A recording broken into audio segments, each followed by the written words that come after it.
Utiliser à son avantage le climat et l'environnement du lieu où l'on bâtit, c'est aussi possible en milieu urbain. Rendez-vous dans le quartier Croix-Daurade. Dans l'alignement des rues, rien ne laisse soupçonner la présence d'une maison bioclimatique. Rien, enfin presque. Bonjour, rentrez.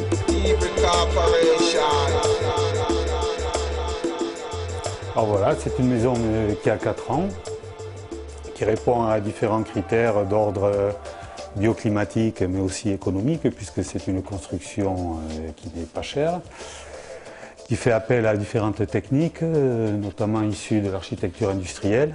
C'est une maison en métal, avec une structure métallique, et qui utilise différents matériaux, le métal, le polycarbonate et puis des matériaux traditionnels. Cette maison, c'est une maison bioclimatique, mais sur des principes passifs.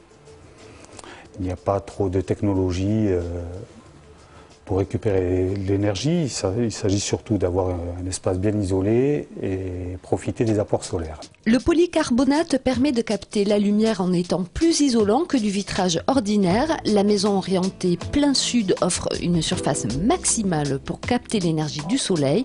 L'hiver, les rayons sont bas et pénètrent généreusement dans la maison.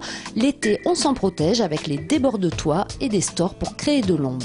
Sur le plan architectural, c'est une maison très simple, puisqu'il s'agit d'un grand volume qui a été divisé ensuite dans une partie jour et une partie nuit.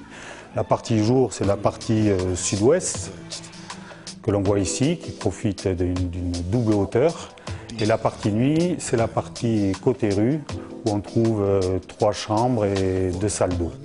Un chauffage au sol, une cheminée ou un serre à grand rendement et les apports solaires suffisent, la consommation d'énergie est quasi nulle.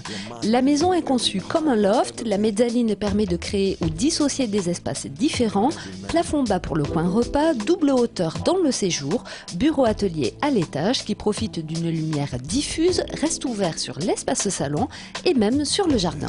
La porte elle est là parce qu'à l'origine il y avait l'idée de créer un escalier à l'extérieur, qui n'a pas eu d'autres suites, mais on profite toujours de la vue à travers la porte.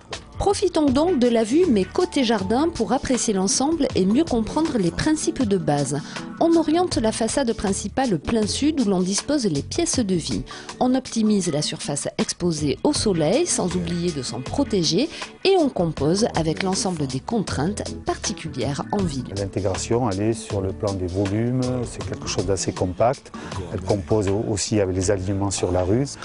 Et le degré de liberté, il se trouve vraiment côté jardin, sur la partie la plus intime. Ce sont des systèmes que l'on peut généraliser à toute construction. Il s'agit simplement d'être prudent sur ce que l'on conçoit, en ayant toujours en vue que la maison doit consommer peu et profiter au maximum de son environnement sur le plan énergétique. Si vous voulez en savoir plus sur l'éco-construction, une adresse indispensable à Toulouse, la Maison régionale de l'environnement. Des conférences, ateliers et une exposition permanente, la Maison éco-citoyenne pour adopter au quotidien les bons réflexes et les bons gestes. Dernier rendez-vous pour changement de décor au Parc des Expositions.